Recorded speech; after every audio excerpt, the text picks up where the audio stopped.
What's up guys, my name is Francois, welcome to this new channel. Today I'm going to show you how to do the frozen time effect that you've just seen in the intro.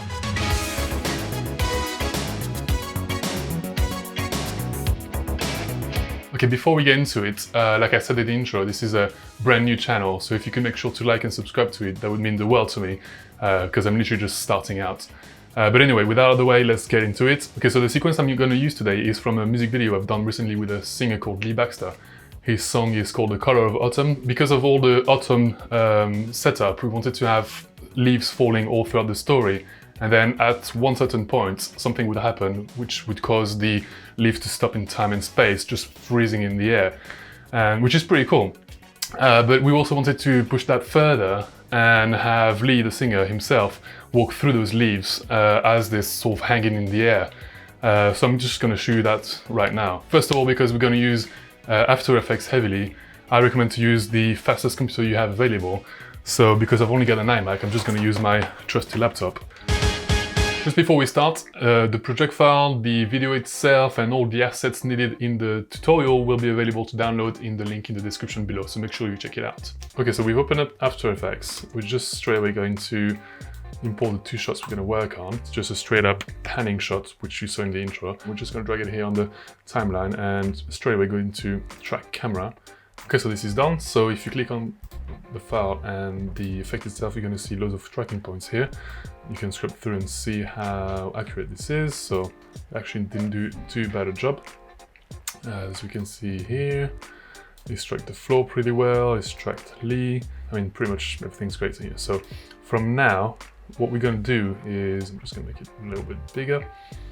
We're going to try and select reliable points all throughout the footage that we're going to use as a base. So I think this one here is pretty good. We're going to use this one, maybe this one, that looks pretty solid. And you see the target here looks pretty parallel to the floor. So we're going to use that, right click, and create a solid on the camera. Okay, so let's just check the reliability of that track very quickly. If we just render that quickly, you can see that the solid here doesn't move at all. So it's stuck to the floor, which is what we want, which means we can 100% trust that track. Okay, so all the actual tracking data isn't in the solid itself. As you can see in the position here, there's nothing. Everything is in that camera layer. So all the position data is here in those keyframes, which means we don't need that track solid 1. For that, we're just going to create a new solid, call it E3D. I heavily recommend you to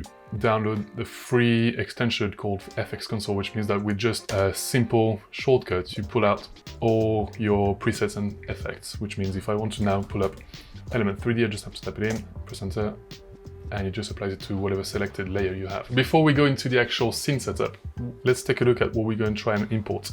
I've got those leaves, which are simple PNGs. You can see the background is transparent. I'll put a link in the description for you to get those ones. So what we're going to do is open the scene setup.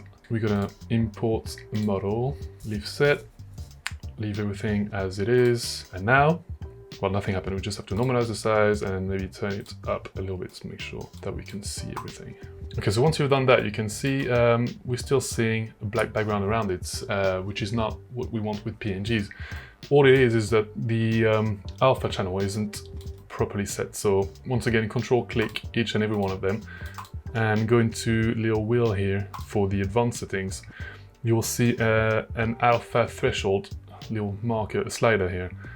So all you have to do is just turn it up a little bit until you're happy with the results. If you turn it up too much, it's going to start eating away and create some kind of distortion like this.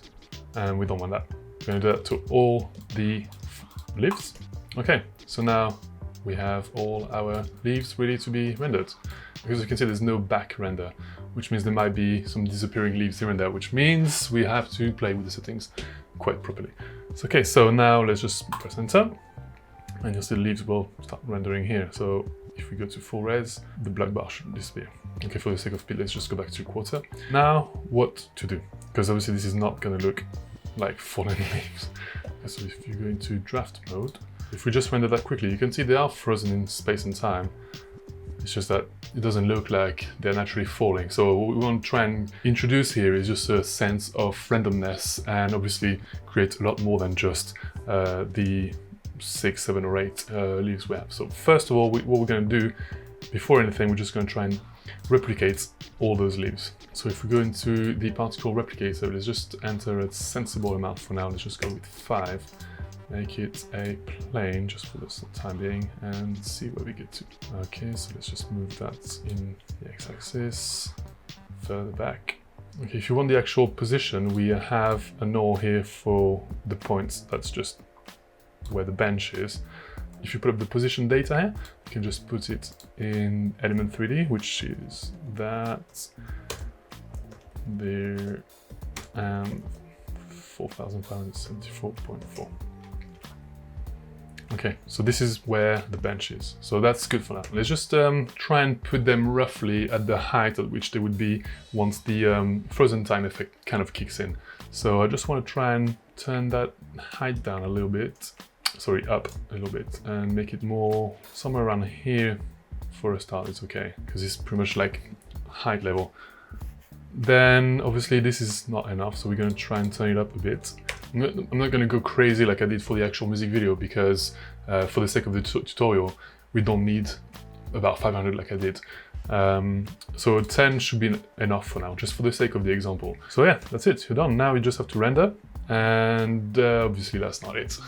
So now what we want to try and do is, instead of affecting the leaves as a plane like they are at the moment, which is just a line of them, we want to be able to control them one by one. So for that, if you just open up the particle look tab, go down to multi-object and tick that. This is what's going to start affecting them one by one. And all you want to do is just add some randomness, maybe scatter them around a little bit on the X, Y, and Z axis, and see where we get to. So let's start with the scatter tab here. Scatter multi-object. So first of all, the X-axis. So let's just do that a bunch. Okay, until we pretty much cover most of the frame. Okay, this is fine for now. Maybe in the height. Let's hold down Shift so we can add values faster. Okay, this is starting to look like we're going somewhere.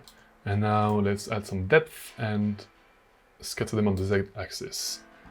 This should start giving us a sense of realism, in the sense that if you now render a quick preview, we're going to start seeing some parallax, which means the objects closer to the camera will appear as if they're moving slower than the ones further away. Okay, so now we have a problem because they're actually not rotated at all. They're all parallel to each other, and we don't want that. So for that, we just go into the rotation. We can leave the order as it is and just do the same as we did earlier, just turn up the random multi a bunch. So let's start with now bunch. I think 360 degrees kind of is enough. Okay, this is pretty good. I only have one main issues right now. Obviously there's loads of things that we still gonna have to tweak. The main thing is I think the leaves are just appearing a bit too big compared to the size they would normally be. So if we said they were as far away as the bench, this is not the size they would be in relation to the bench itself. So if you go to the particle look here, all the way down to multi-object and size, hold down Control so we don't go too crazy on the value, and just turn it down a little bit. Now what it's going to do is just reduce the size of the leaves themselves, not the particle world. So let's have a look. Compared to the bench, I still think they're a bit too big, maybe somewhere at 0.6. And that to me is a bit more believable in terms of size. It just looks less like giant leaves. Now the next thing to do is try and blend it to the world itself. So right now we have a massive problem. The leaves themselves are just far too bright and colorful to actually blend with the world. So if you go back to the shot itself, go down to the effects, pull up FX console, and I'm just going to pull up Lumetri Color. And all we're going to do here is just do a basic correction to take us closer to the final project. So all you need to do with flat profiles is add a bit of contrast and saturation. So let's start with the contrast. You'll see those darker colors, which are the mud his coat and maybe the cars at the back. These are our reference points for the darkest color. So we're just going to try and make that dark till we're happy with the level of black. Then we do the same with the brightest ones. So the sky should be blown out. This is our reference point for this value here. So what we're going to do is just pull that there. And you can already see before and after. We're starting to get somewhere. Maybe let's tweak a little bit the midtones, try and find a nice level of skin. And yeah, I'm happy with that. And the next thing to do, once you've done that, is just to add a bunch of saturation.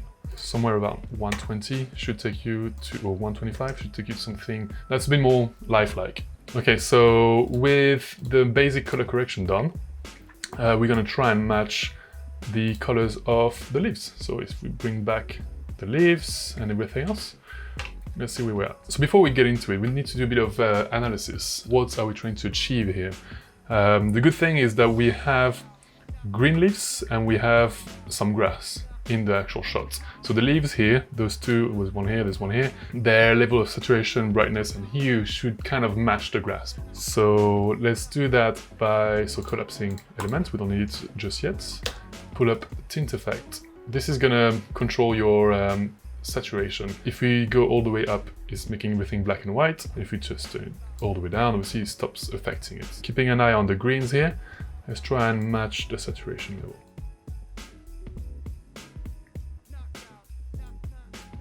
Okay, so it looks like somewhere around 40, 41.6 is pretty good. As you can see, before and after, it looks a bit more like it's starting to be pulled together. Okay, just a quick interruption. If you've made it this far into the tutorial, thank you so much for your patience. Like I said, this is a brand new channel, so if you could make sure to like and subscribe, that would mean the world to me. But anyway, let's just go back to the tutorial. What we're going to try and do now is match the colors of the highlights and the shadows. So we're going to put up another tint effect after the first one.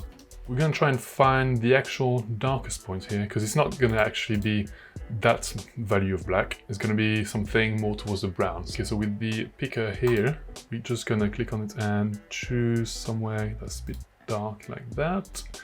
Do the same with the whites. There's some highlights here that I want to try and use somewhere here. Yeah, I'm happy with that. So we're going to put it all the way to 0. And just like the first tint, we're just going to hold Control and turn it up until we're happy with the blend. So somewhere around 30, almost 30. Okay, so now what I want to do is add the basic color grades overall, just to try and see what the colors are going to be like once they're all affected as one. So we're going to add an adjustment layer, pull up Lumetri color, and add a lot. I think this is the one that I used last time. So what that does is all the layers underneath the adjustment layer here will be affected the same way, which means it kind of helps blending the colors together. This is gonna work pretty fine as it is. If now we add a letterbox to get rid of the stray ones at the top, it's just gonna help make the whole thing look better. So on and off, before, after. We're already quite close to the final product. Now, in the original sequence, you could see some leaves flying past quite close to the camera and being a bit blurry thanks to the depth of field. So what we're going to do is maybe play around with the displacement in the depth to try and bring some of those leaves closer to the camera and then add some depth of field. So let's do that right now. We're going to go back to Element 3D and in the replicator. So we might even just, instead of playing around with the displacement, we might just bring them forward. So reduce that Z value. Also for now, I'm just going to turn off the letterbox and the LUT, because we don't need that right now. So as you can see, the leaves at the front are already moving faster than the ones at the back in relation to each other. So that means they're close enough. Okay, so now let's just add that element of depth of field. So first of all, what we're going to do is go back to element and make sure that the output and the render mode are set to full render and not draft. Otherwise, the effects won't apply to the 3D objects. Once that's done, let's just go back to the camera layer, open that up and go to the camera options and just simply toggle that depth of field switch on. Okay, so now what we want to do is adjust the focus distance, which is basically where the focus would be if the leaves were in the shot. So whatever distance Lee is from the camera is where we're going to set that. So for this distance here, we're going to use the track null, which we used here under the bench. So this is a simple 3D null, which holds nothing but the position data. And this was basically where the bench is, which is close enough to the reality. So what we're going to do is that if you don't have the position already open, just press P on your keyboard and that's going to pull the data up. So just click on that, Control C, Command C on the Mac, go to the camera. Here you have one view menu option. So if you click that and go to 2 views horizontal, click on that, make sure it's on top view, and this can be active camera. You will have your camera here, reopen the options for it and scroll down to focus distance and simply just paste the Z data that you had for the node track here. So already what you can see if you go back to the one view is the before and after. The front leaves over here have gone blurry, and that's what we wanted. We might just turn up the aperture a little bit more just to blur them a bit more. Blur level on 100% is fine. Okay, so let's render that quickly. Okay, so this is starting to look pretty good. As you can see, it's moving in 3D. It's got depth of field. All I would do now is add more leaves to the scene. So let's just do that. Let's just duplicate the one that we already have. Rename those layers and maybe that foreground. Bring that below and just call that E3D background. We're gonna leave everything as it is for now. I'm just gonna switch the foreground off and go into the background layer. Now it's just as simple as making sure you drag everything past that point, which is the point of the bench. So everything past 4,574 pixels will technically be behind the bench. Let's just start with that. Okay, so this is starting to look pretty good. Remember, we've already adjusted the size to match the environment, so we don't have to do that again. All I would do is maybe scatter them a bit more and make the actual world bigger. So this slider is not going to affect the leaves themselves, it's just going to affect the world in which they appear. So let's just turn that up so we can actually go wider here and here. I might just slow it so we can see it a bit better. Okay, so what we're going to do now is just go back to the particle look and in the multi-object tab, find the scatter XYZ because we're just going to scatter them a bit more. This is now going to cover a much bigger size of the shot. As you can see, when we're working on the front, we didn't have a lot of space to work with from left to right, but now because we're going to go all the way to the back and all the way to here, we want to try and expand that a bit more. Okay, we're just going to go as far as the computer can take it. So let's just scatter them even more. Push them further away from the camera, maybe not that much. Okay, so I'm pretty happy with how far they are. I'm just not happy with how wide they are. So let's just go back to the scatter tab and scatter that a lot on the x-axis. So you can see it really needs really high value to start affecting the view. So just going to hold down shift again and slide. So we're starting to go to the left here. And remember, the camera is moving, so it needs to look good from the starting point and the ending point, where we can tweak the values later. So this is looking good. You can see there's already some leaves here, and I might just smoosh them a little bit more to the left for now. Yeah, something like that is good. If we start playing it, you can start to see them, especially when they show up on Lee. The problem is, because they will be behind, we're gonna have to cut out Lee, but we will do a quick rotoscoping later. We don't have to be too precise with this, so I'm not gonna spend a lot of time on it. So right now I'm happy with the settings and everything as it is. I'm just gonna turn the depth of field back on and just do a quick preview with the two layers together. Okay, so right now we can't really see the background leaves, which is actually pretty good. It means that it's blending really well with the actual backplate. So in terms of color, in terms of brightness and hue, I think we're pretty accurate here. But for the sake of the music video, I just wanted them to be visible, and I wanted the shot to almost look surreal. So what we're going to do is just turn their sizes up a little bit more. I know we said that the size was actually fine compared to the bench and everything, but just for the sake of the video, I think we can get away with a little bit more of surrealism. So I'm just going to go back to multi-object size. Let's try with 0.78, see what happens. Okay, so already we can see some blurry ones here. I'm just going to turn the depth of field off for the time being. And Once we're in the background one, particle replicator, and just bring them up.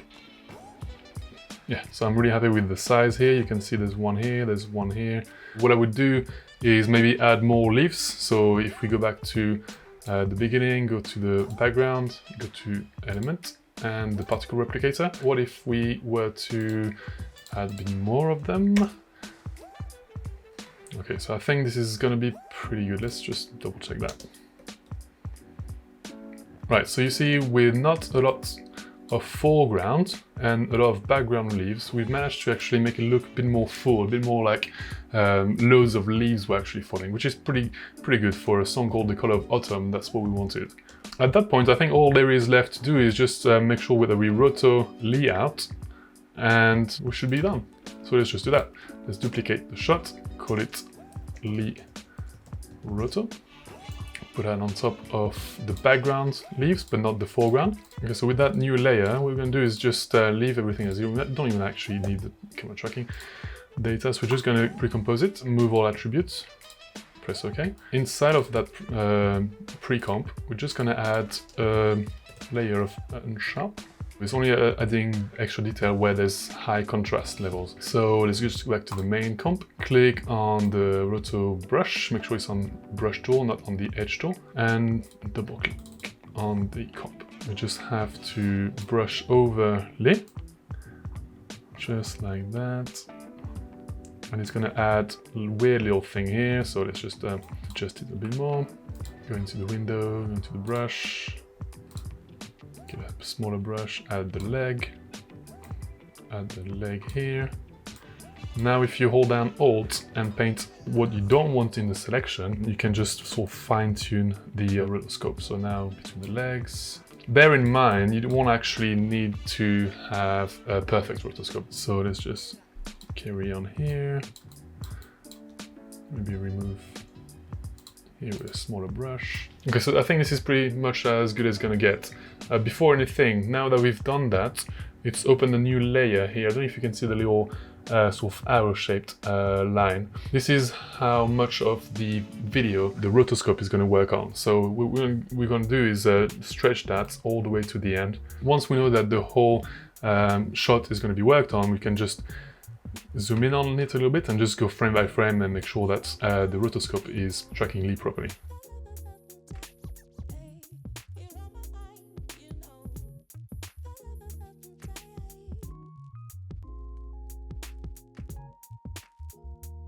Okay, so there we go. It's obviously very tedious, probably a bit less than doing normal rotoscoping with masks. So you see, this is the beginning.